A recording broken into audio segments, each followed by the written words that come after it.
에스라서는 주전 4세기에 있었던 1차 포로 귀환, 그러니까 시기적으로 이야기하면 458년에 있었던 1차 포로 귀환과 444년에 있었던 2차 포로 귀환이 배경입니다. 그래서 에스라는 총 10장으로 이루어졌는데 사실 에스라가 실질적으로 등장하는 건 7장부터예요. 그러니까 1장부터 6장까지는 앞쪽에 있었던 1차 포로 귀환 때 일이고요.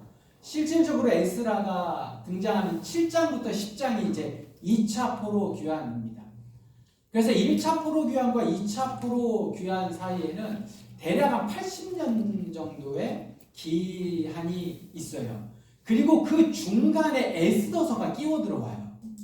그러니까 원래는 우리 성경은 에스라, 느헤미야, 에스더 이렇게 되어져 있는데 원래대로 하면 에스라 1장부터 6장, 그 다음에 에스더, 에스라 7장부터 10장, 그 다음에 느헤미야가 되어져요. 이렇게 이제 연대기적인 순서는 그렇습니다. 그래서 우리가 이제 이번 주 그리고 다음 주까지 묵상할 에스라 1장부터 6장까지는 에스라 이야기는 아니다. 1차 포로 귀환 이야기다. 실질적으로 에스라 이야기는 7장부터 시작된다라는 생각도 여러분 좀 하셔야 됩니다. 에스라와 동시대 인물이 있습니다. 에스라와 동시대 인물은 느헤미야, 말라기, 요 사람들이 이제 에스라와 동시대 인물이기도 합니다. 주전 5세기 초에 느부갓네살이 있었던 바벨론이 최전성기를 누릴 때예요. 근데 이제 느부갓네살 왕이 죽고 난 다음에 수십 년 동안 왕이 여러 명이 바뀝니다.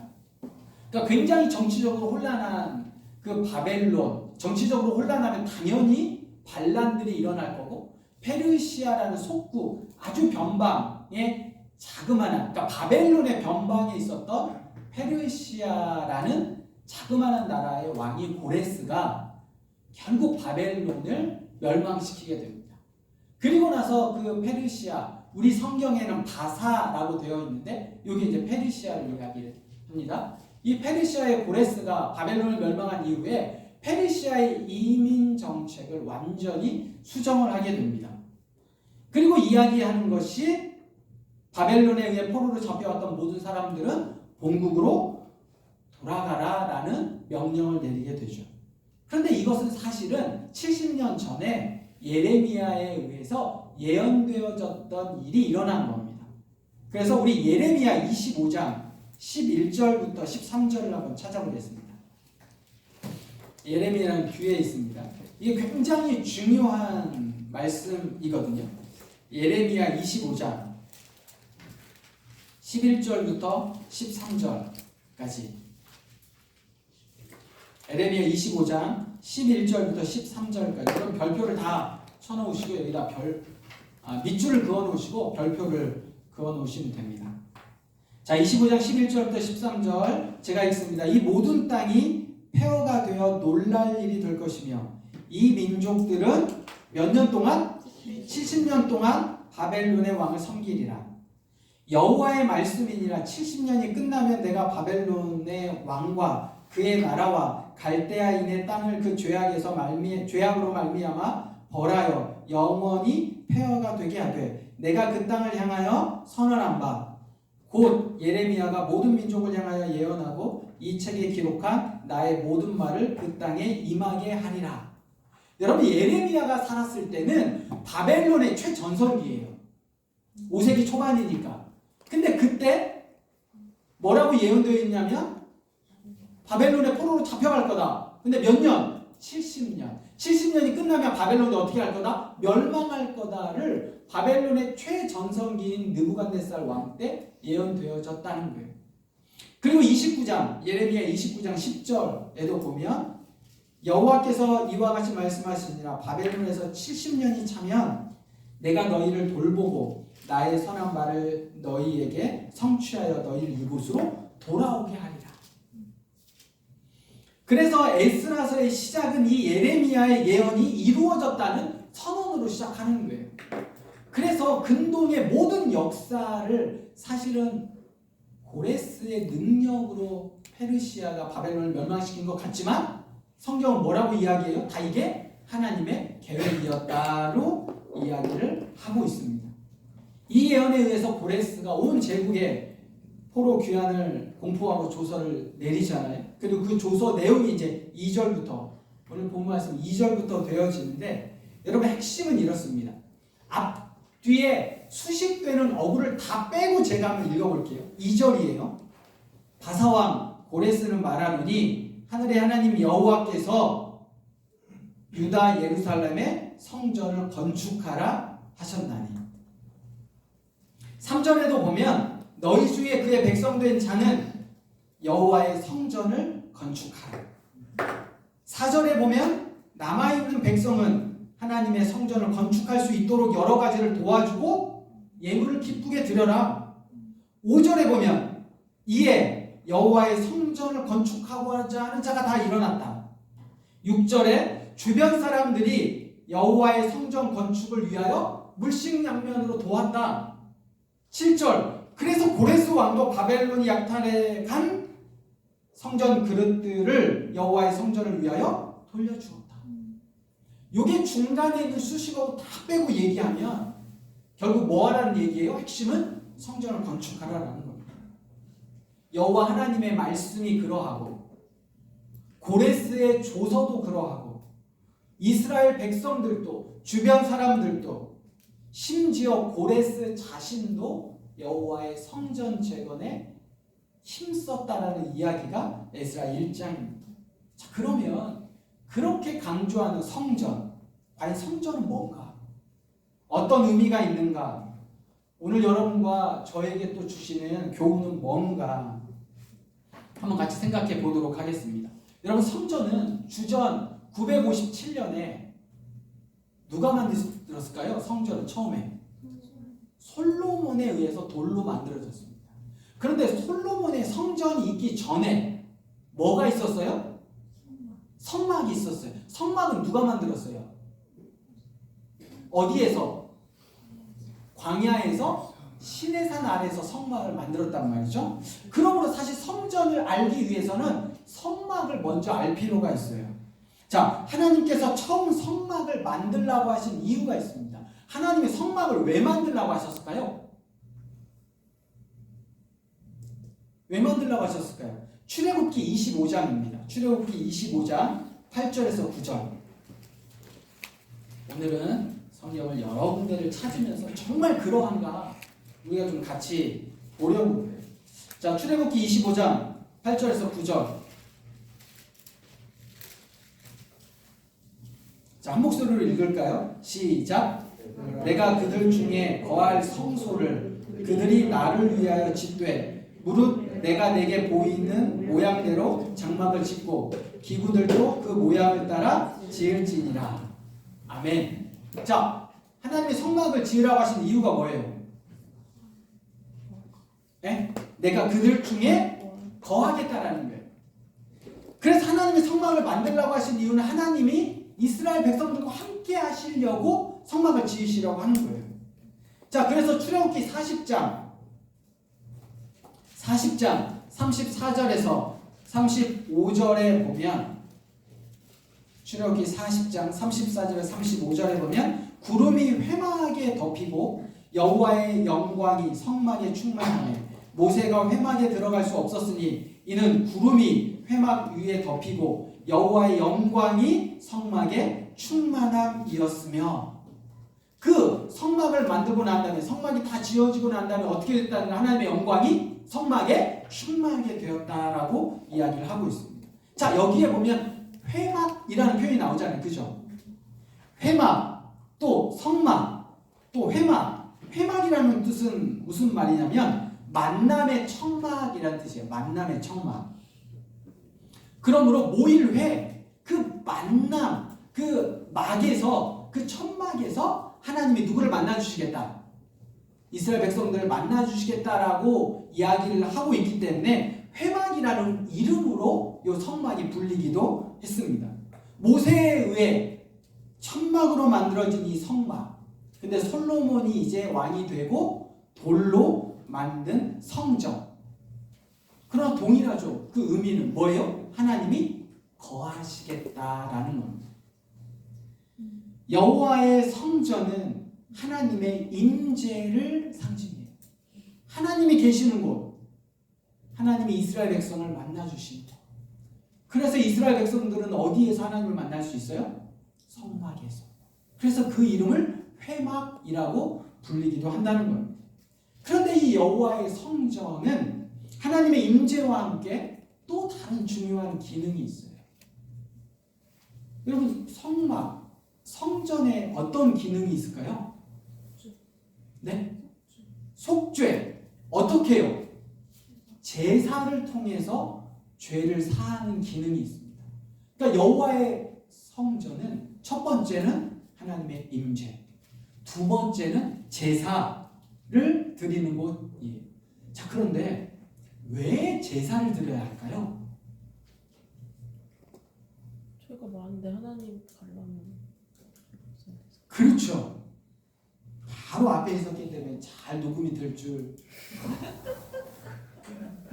자, 하나님이 이스라엘과 함께 하실 때 너무 좋지만 문제가 있을 수 있어요. 하나님이 이스라엘의 진 한가운데에 오시거든요. 그러니까 하나님의 성막을 중심으로 이스라엘이 이제 진을 짠단 말이죠. 하나님이 이스라엘 안에 들어오시면, 하나님이 우리 안에 들어오시면 좋지만 문제가 있을 경우가 생긴단 말이에요. 어느 때 그래요? 죄가 있을 때.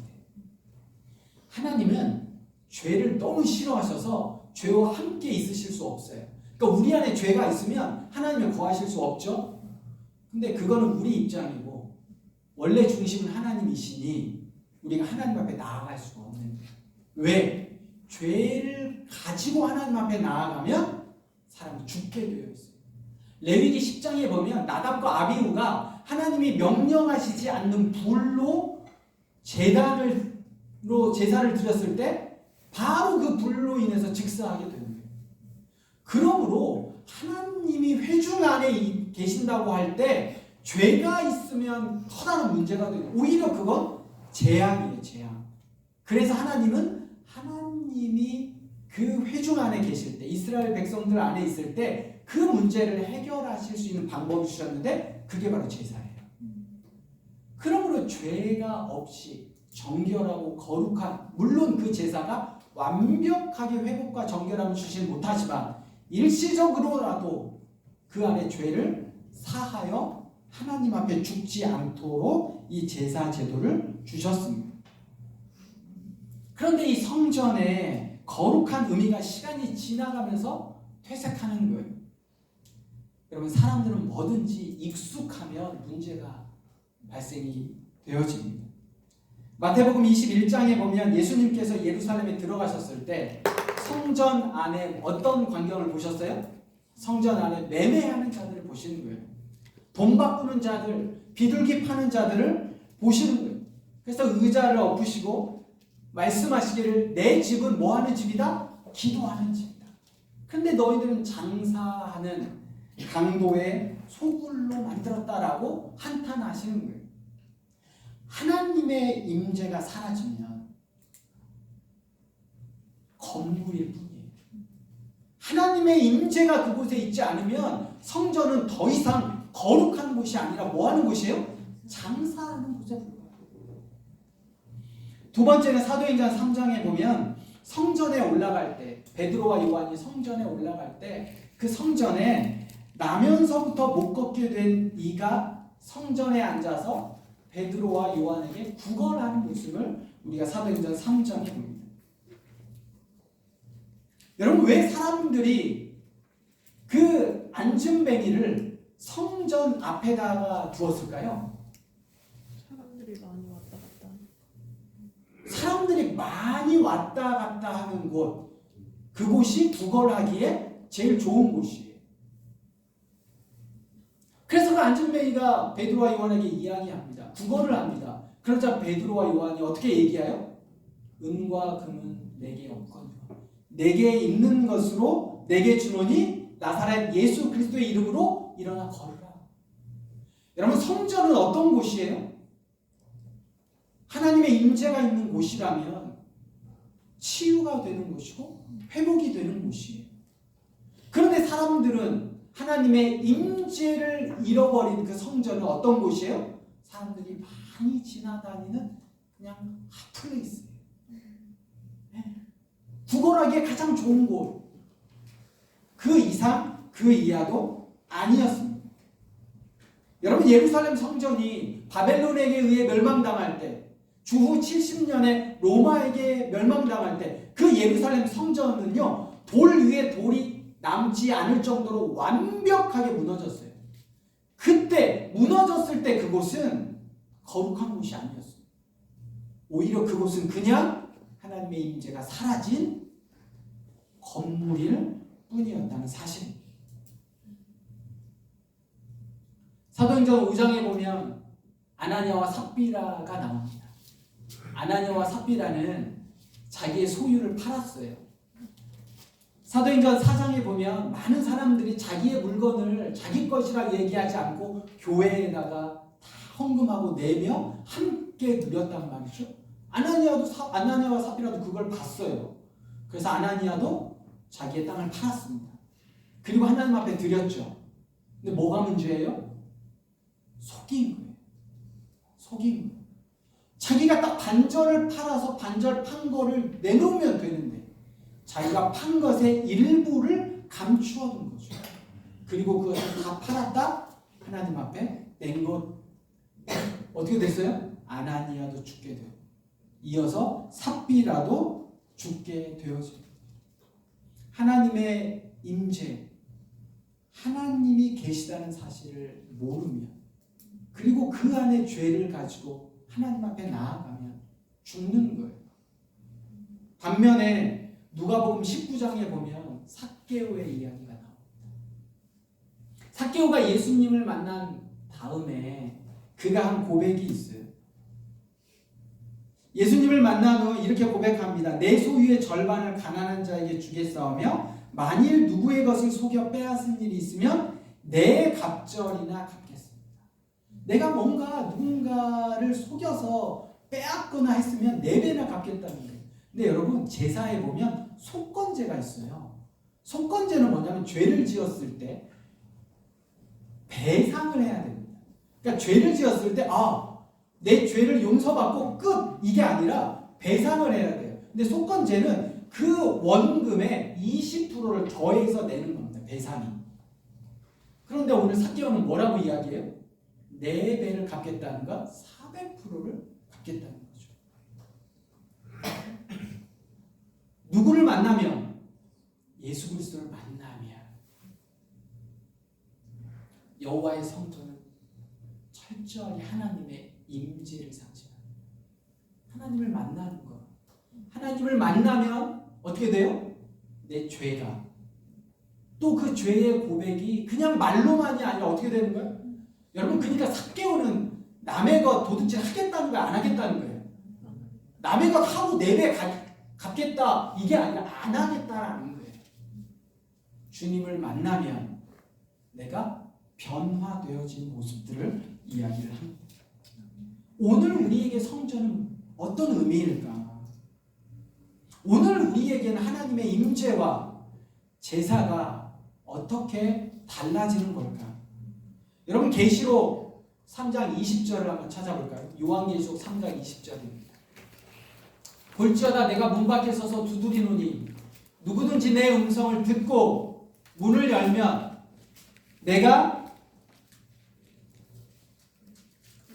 그에게로 들어가 그로 더불어 먹고 그는 나와 더불어 먹으리라. 제가 캠퍼스에 있을 때 주구장창 외웠던 말씀입니다. 여러분, 내가 내 마음에 문을 열면 누가 내 안에 들어오세요? 하나님이 내 안에 들어오세요. 내 안에 들어오셔서 나와 함께 더불어 먹고 그는 나와 함께, 나도 그와 함께 더불어 먹고 마시는 거예요. 뭐예요? 하나님의 임재예요. 하나님은 어디에 계십니까? 내 안에 계세요. 여러분, 고린도전서 3장 16절 너무너무 중요한 말씀이에요. 요한복음 3장 16절 다 알죠? 그거 못지않게 중요한 게 고린도전서 3장 16절입니다. 고린도전서 3장 16절 빨리 찾아볼까요? 고린도전서 3장 16절. 너희는 너희가 하나님의 성전인 것과 하나님의 성령이 너희 안에 계시는 것을 알지 못하느냐. 여러분, 하나님의 임재, 여호와의 성전의 변화는, 성전이 곧 뭐예요? 오늘날 여호와의 성전이 뭡니까? 내가 하나님의 성전이에요. 너희는 너희가 하나님의 성전인 것과 하나님의 성령이 너희 안에 계시는 것을 알지 못하느냐. 알아야 돼요. 몰라도 돼요. 알아야 돼요. 내가 누구다? 내가 성전이라는 거예요. 그러면 여러분, 여호와의 성전의 첫 번째 기능은 뭐였어요? 임재. 하나님의 임재. 나는 뭐예요? 하나님의 임재라. 내 안에 하나님이 우리와 함께 하십니다. 그래서 베드로전서 2장 9절에 우리를 뭐라고 이야기하냐면, 우리는 택하신 족속이요 거룩한 나라요 왕 같은 제사장들이요 그의 소유된 백성이라는 거예요. 그럼 내가 누구라고요? 택하신 족속이요. 내가 누구라고요? 왕 같은 제사장이요. 내가 누구라고요? 거룩한 나라요. 내가 누구라고요? 그의 소유된 백성이라고. 왜? 내 안에 주님이 계시니. 내가 성전이니. 여러분, 이 의식이 있으십니까?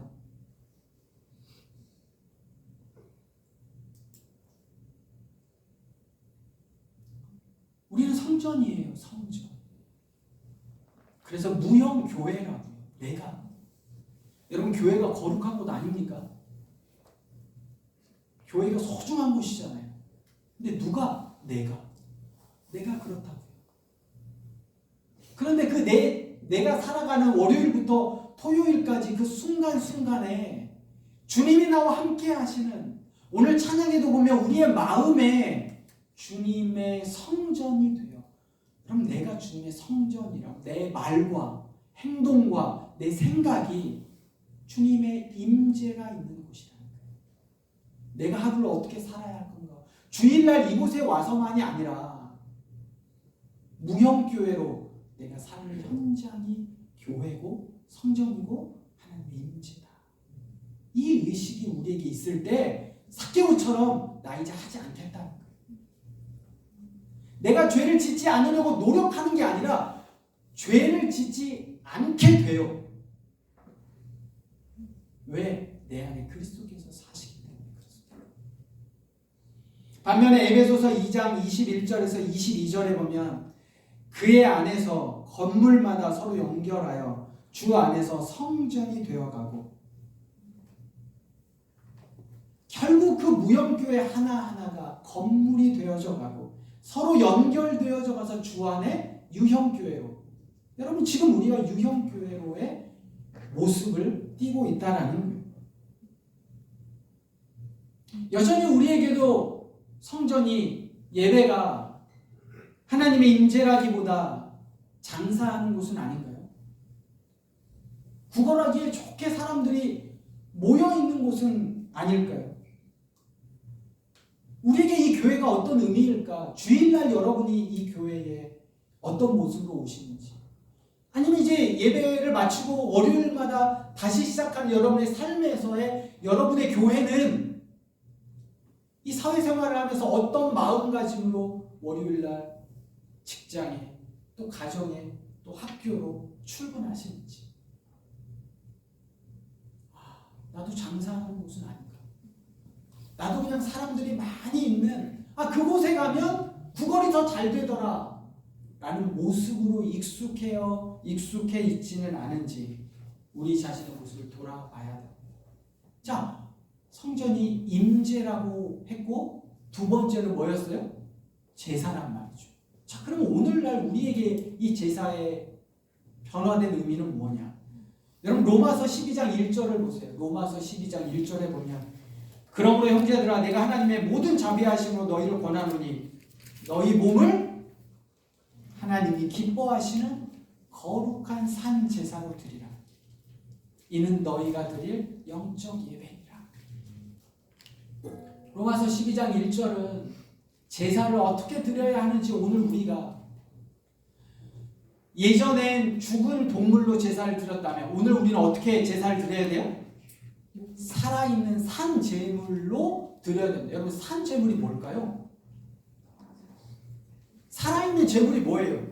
이제 동물을 죽이고 드리면 안 되고 살아있는 채 드립니까? 그럼 산 제물이 뭐예요? 누가 산 제물이에요? 여러분과 제가 산 제물이에요.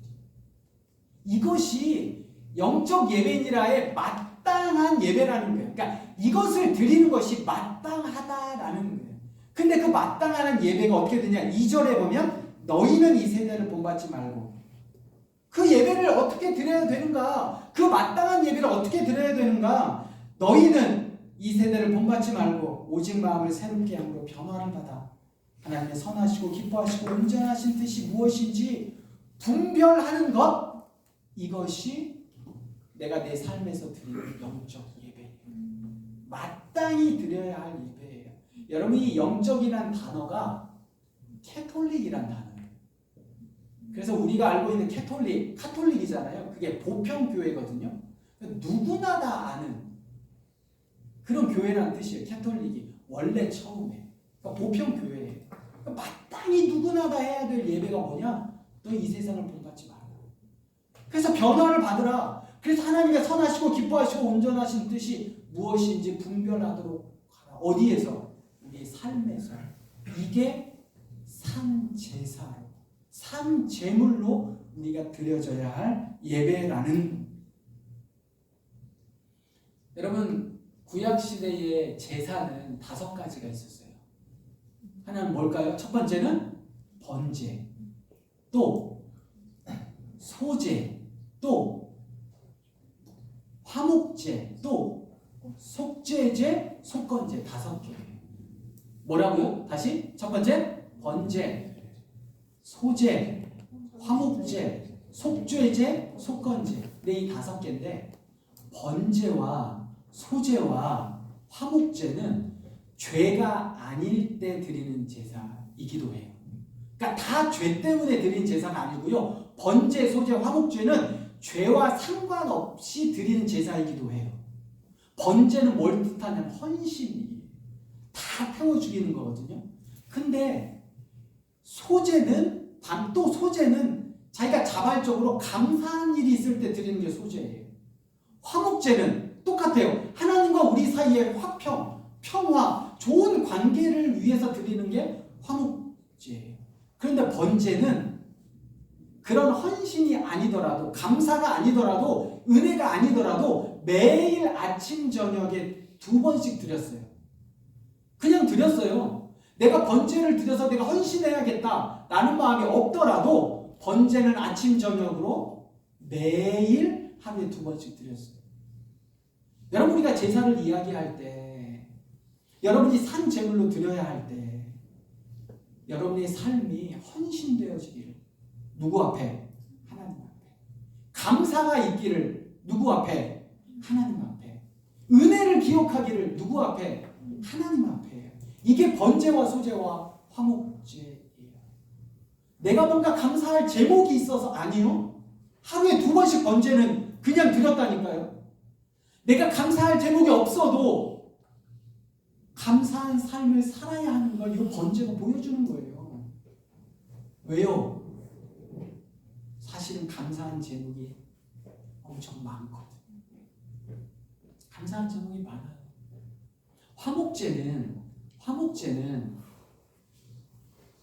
화목제를 드리고 난 다음에 기름과 콩팥은 불에 태우지만 고기는 그날 다 먹어야 돼요.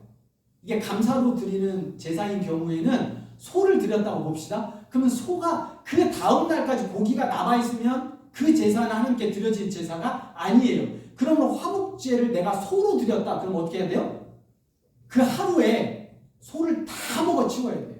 그래야 화목제가 성립이 돼요. 생각해 봅시다. 암소 500kg 정도 되거든요. 작은 게 한 500kg 돼요. 그런데 고기만 300kg 아주 작게 잡아도 무슨 뼈나 가죽이나 이게 200kg나 되겠어요? 근데 만약에 300kg라고 잡아봅시다. 300kg라고 하면 그걸 하루에 다 먹으려면 몇 명이 필요한지 아세요? 1인분에 300g이라고 계산하면 1000명이 필요합니다. 내가 화목제를 드리면요, 내 가까운 사람들, 가족들, 내가 좋아하는 사람들만 제사에 참여시켜가지고는 하루에 그걸 다 먹어낼 수가 없어요. 몇 명이 필요해요? 그 제사를 드리기 위해서는 1000명이 필요해요. 그냥 600g씩 먹는다고 봅시다. 한 그릇씩. 막 소고기니 한 그릇씩 먹자. 이래도 몇 명이 필요해요? 이래도 500명이 필요해요. 내가 500명을 불러드려야 되고요. 그 제사가 하나님 앞에 드려지기 위해서는 500명의 도움이 필요해요. 내가 하나님 앞에 예배드리기 위해 나만 잘 드리면 된다가 아니에요. 내가 감사로 하나님 앞에 드리려면, 헌신으로 드리려면, 은혜로 드리려면 나를 돕는 손길들이 있지 않고 그 제사가 온전히 하나님 앞에 드려질 수 없다라는 겁니다. 사랑하는 성도 여러분, 말씀을 마무리하겠습니다. 오늘 제목이 뭐예요? 여호와의 성전.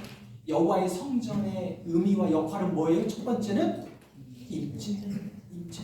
두 번째는 제사예요. 여호와의 임재는 하나님이 우리와 함께 하신다는 거죠. 맞죠? 하나님이 우리와 함께 하신다. 여러분, 이게 히브리어로 뭔지 아세요? 임마누엘. 누가 이걸 이루셨어요?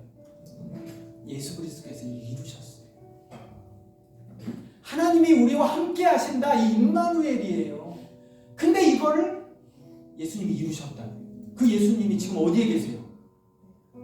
어디에 계세요? 여러분의 직장 생활할 때는 이분 안 계십니까? 여러분이 어떤 심각하게 어렵고 힘들고 고민이 있을 때 이분 안 계세요? 내가 바쁜 내 일상 속에서는 이분 안 계십니까? 그렇지 않아요. 내가 진짜 힘겹고 힘들고 어렵고 고난이 올 때에도, 내가 너무너무 바쁠 때에도 이분이 나와 함께 하세요. 그게 임마누엘. 하나님이 우리와 함께 하신다. 그렇기 때문에 그분이 우리에게 계시면, 우리와 함께 하시면 내 생각이 달라집니다. 내가 생각을 다르게 해야겠다라고 노력하지 않아도요, 그분이 우리와 함께 하시면 생각이 달라져요. 내 행동이 달라져요. 삭개오가 그런 거예요. 행동이 달라져요. 태도가 달라져요. 세상을 바라보는 마음까지 달라져요. 남편을 바라보는 마음이, 아내를 바라보는 마음이, 자녀를 바라보는 마음이 달라져요. 왜요? 그분이 우리와 함께 하시기 때문에 그렇습니다. 또 우리는 날마다 하나님 앞에 산 제물로 드려지는 제사를 드려야 합니다. 기쁠 때만요? 감사의 제목이 있을 때만요? 은혜 받을 때만요? 아니요. 번제는 날마다 두 번씩 드립니다. 감사의 제목이 없을 것 같아요? 아니잖아요. 우리에게 가장 중요하고 소중한 감사는 뭐예요? 죄인인 우리가, 하나님으로부터 버려질 수 있었던 우리가, 죄 가운데 속해 있던 우리가 예수 그리스도 그 임마누엘을 통해, 예수 그리스도의 십자가의 보혈을 통해 우리가 새로운 생명을 얻은 거 아니에요? 여러분, 이거 받으셨죠? 이 십자가의 은혜가 여러분에게 있으시죠? 그러면 감사할 수 있잖아요. 더 뭔가 필요해요? 있으면 좋죠. 근데 그것 때문에, 그것을 안 주신다고 해서 나 감사할 수 없어, 나 은혜 받은 게 아니야, 헌신할 수 없어, 이게 아니라 이미 여러분은 가장 중요한 걸 받으셨어요. 뭘로? 임마누엘. 여러분, 죄를 철저하게 멀리 하시기 바랍니다. 내 안에 예수 그리스도를 모시고 있으면 자연스럽게 멀어질 수밖에 없습니다. 여호와의 성전, 성전된 여러분의 삶, 또 한 주간 여호와의 임재하심이, 하나님의 임재하심이, 그리고 날마다의 삶 속에서 감사의 제물, 은혜의 제물, 또 헌신의 제물로 드려지는 산 제사로 여러분의 삶이 드려지기를 소망합니다. 말씀 잘 기억하시면서 우리 임재 함께 찬양하겠습니다.